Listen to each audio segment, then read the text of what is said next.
Okay. Irongo, thanks. Muriega inyuothe. Nindiraria Kirinyaga kiega. Ndirageria. You know, I went to school in Baricho. You're aware? St. Agnes? Yes. Wow. St. Agnes, 5 Oh, years. nice. Yeah. So, Mko? Okay. My name is Caroline Njeri. I'm from Muranga County. And I'm happy to be here. I have found many friends of mine over here. I'm here on invitation from Commissioner Moremi, who is a friend of mine, a good one. Tunasaidiana in preparing our nation and ourselves and everything we are about. I don't know whether this is the point at which I say something or it's later. No. Right away. You have in a session. A question was asked. Yes. We can sit down, staki uchomeke alafu boss mzayanze alafu ni Caro is a youth in national politics. Na muliuliza Konia aliuliza swali, what does it take to get to national politics for a young person? Mimi na wewe tumekuwa huko. So first, kabla ujibu swali, tell us your journey kutoka St. Agnes mpaka interview ya IBC commissioner. Okay. So I was at St. Agnes in the 90s. And then from St. Agnes, I went to Loreto High School, Limuru. And then to the University of Nairobi. I studied a Bachelor of Science degree in statistics. I'm also an accountant, a certified public accountant. So I just started off, like we all do, unamaliza shule, you start looking for where do you start your career.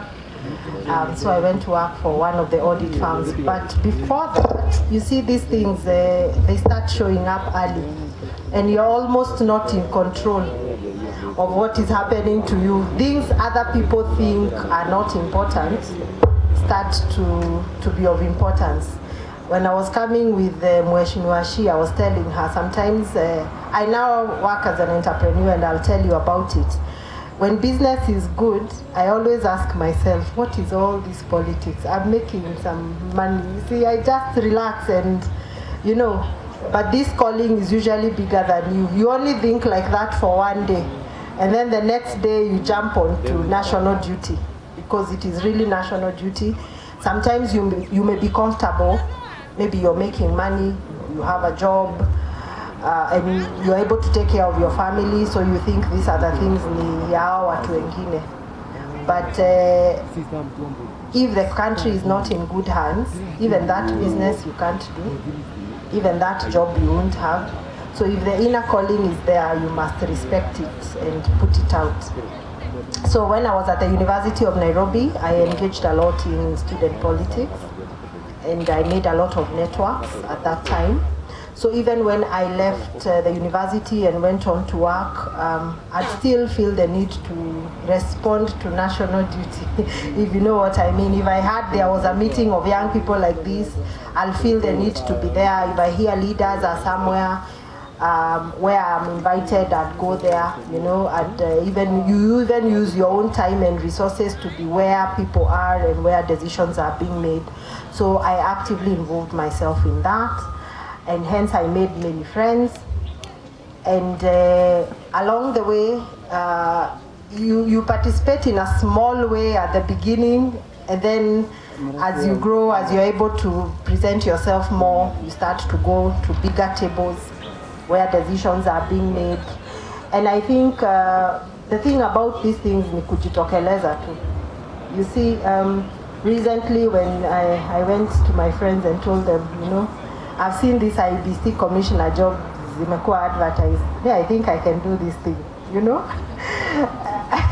Oh well, some are like, yes, we think you can do it. Others are like, Caro, are you crazy? You know that's the hardest job anywhere. But when I saw you on TV, I asked myself, okay, is Caro serious? Then I was like, okay, go girl, kwani nini, That's right, kwani iko nini. You see, maybe the job would have come. I don't think I presented myself so badly. So the chance was there. You did so awesome. You did so good. Yeah, I'm saying the chance was there, but also there were more benefits.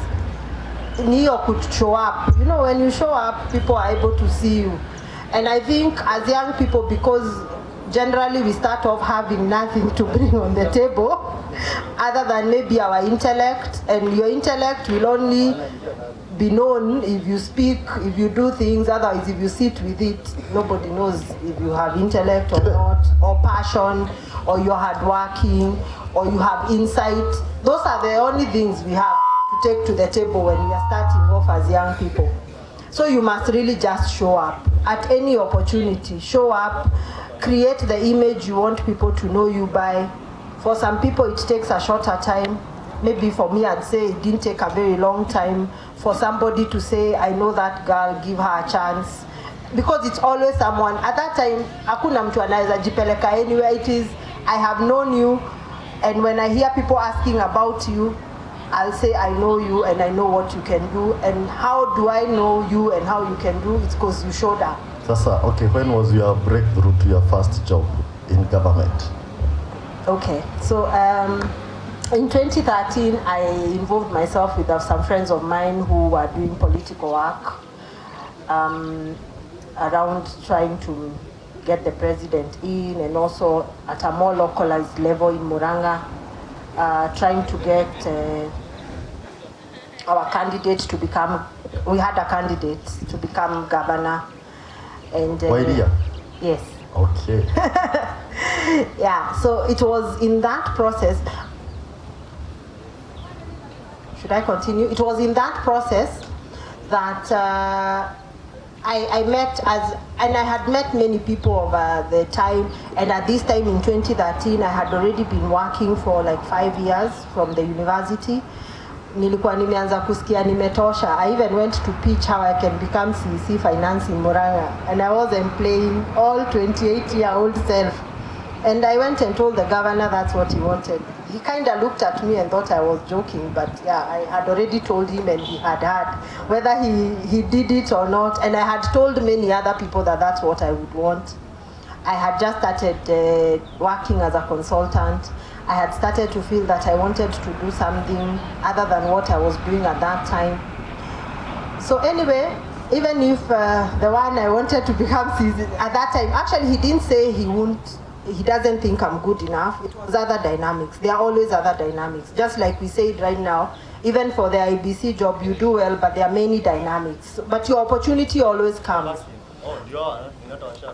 But anyway, after the 2013 election and friends of ours had gone into government, that's when the opportunities sort of started showing up. So it was just sort of a matter of deciding what I wanted, so to speak. So it had started to become better. Yeah. You know, there are 5 people you can speak to. They have already. Karibu Betty. Aya, tumkaribishe Madam Betty. Kaka ni gagwito.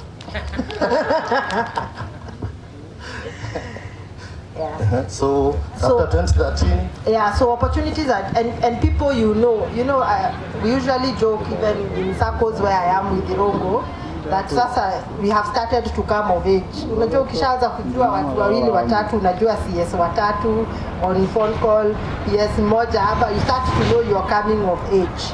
And if you maintain the momentum, the trajectory, you preserve yourself, don't be known as a noisemaker with no cause. Just sort of improve yourself, project yourself in the way you want people to take you. Your opportunity will come. Comes earlier for some people, comes later for others, but you just must keep the cause. So it is that 2013, because I had already started doing things like sort of on my own. I wasn't now employed. By 2015, the opportunity for people to be taken into parastatal boards was there, and I got to know about it. And I thought to myself that that's probably the best way for me to stay involved while still pursuing the things I had started to build at that time. So of course, as usual, you speak to 1 or 2 people who you know, and you say that that's what you would like and that you will put in your bid. And if they hear anybody asking whether, unajua anaweza kuwa akipita kwa those corridors, asikie watu wakiuliza aka kamsichana kanaitwa Karo, nani anakajua, you know, who is she, where is she from? So you just let them know so that that's your interest, so that they'll say, I know them and I know what they are capable of doing, give them a chance. Everybody needs somebody else to say, give that person a chance because I know them and I can vote for them. So really, that's where it started in 2015. I was appointed to the board of Tourism Fund, where I am still. At that time, actually, young people never really got interested in boards. I don't know whether, Betty, I made you think a board is a good thing. I don't know. But at that time, everybody was actually surprised by what I said I wanted. You know, when there are a few options, and then the one you pick, everyone is like, why would you want to become a board member? In short, you know, I'm picking points as we proceed. One is consistency. Number two is having your career as you pursue politics. Number three is opportunities that we do not know they are important, yet they are very important. So, board ulipewa gani? Tourism Fund Board. Tourism Fund Board. In October of 2015. Nikafanya kachapa 3 years. I really tried to assert myself when I arrived there because you're likely also to be looked down upon. Yes. So in short, even the Bible says they look down upon young people. Kutoka Kampo all the way to President Uhuru campaign, all the way to President Uhuru government 2015. Ndio job ya kwanza ilifika. Government job. The government political, we can say political based appointment at the national level came close to almost 8-10 years. From my undergrad, 6 years later. 6 years later. So 6 years later ndio ulipata first appointment. Sasa na sisi tunataka kupata appointment 6 weeks later. Sawa basi tuende. Well, unajua pia inaweza kuja 12 years later, lakini for it to come and find you at 12 years later, lazima unafanya mambo, no? Na mambo ile inaheshimika. Tourism Fund, ukamaliza. And nilifanya first term up to 2018. Yes. Nikapata a second term. Wow, makofi. You know, getting 2 terms in government is not easy. Yeah, so I'm still serving. I'm about to finish my term, 2 terms of 6 years. So ndio ninaangalia kuona ni wapi. Misia ya ama ni mrata. Homa Bay. Yeah, so you asked how the road to the first. To the first government job. So one thing that okay, I'm waiting for your questions sasa, because after this we are having a commercial break ya chai, alafu tuendelee. Unachukua chai, unakaa chini, we continue with Madam Betty. Saa 9 anafaa kuwa mahali kwingine, nimemkorofisha mpaka amefika. So nataka tukimaliza na Karo, we take tea, come back, sit, we proceed so that we can save on time. Sasa what are the benefits of being in a board? Maybe mtu anauliza, because young people tumegrow tukijua hizi vitu ni za wazee na hazina pesa. What are the benefits of being in a board? In a board, local, national, parastatal, what are the benefits of being in a board? The biggest for me has been it's a very high level position. So if you're smart, you can use it to chart your course. If you're a business person, I usually joke, I don't know whether this is legal, but siwezi kosa wakili if it is illegal. I usually joke how I run a business, we are exporters. So my first landing at the Export Promotion Council, I called the CEO and said I am a board member at Tourism Fund and I have something I'd like to discuss with him. When I arrived, I didn't even produce my board card. But I had already arrived anyway. There's nothing he was going to do.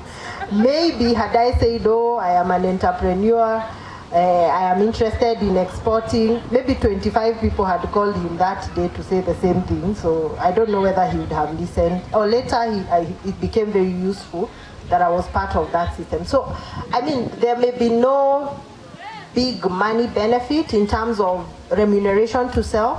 It depends anyway on how busy and the activities your board is involved in, because as board members we are paid allowances based on sittings and the activities you involve yourself in. But it is a great opportunity for you to really just stand out.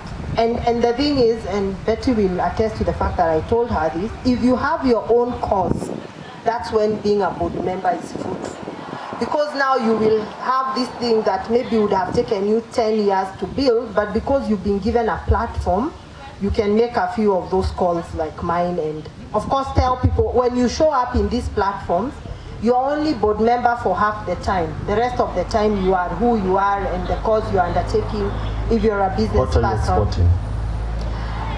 Leather products, hand-woven products. I can tell the story of my hand-woven products. I don't know if it's now or later. Now? Later. Okay, yeah. Later on. Yeah, so lots of handmade things. We're working in various counties, and we have a small production unit in Nairobi. In short, Like my bag, you'll see my bag. so in short, we It's a came to sample. establish a manufacturing unit in Kirinyaga.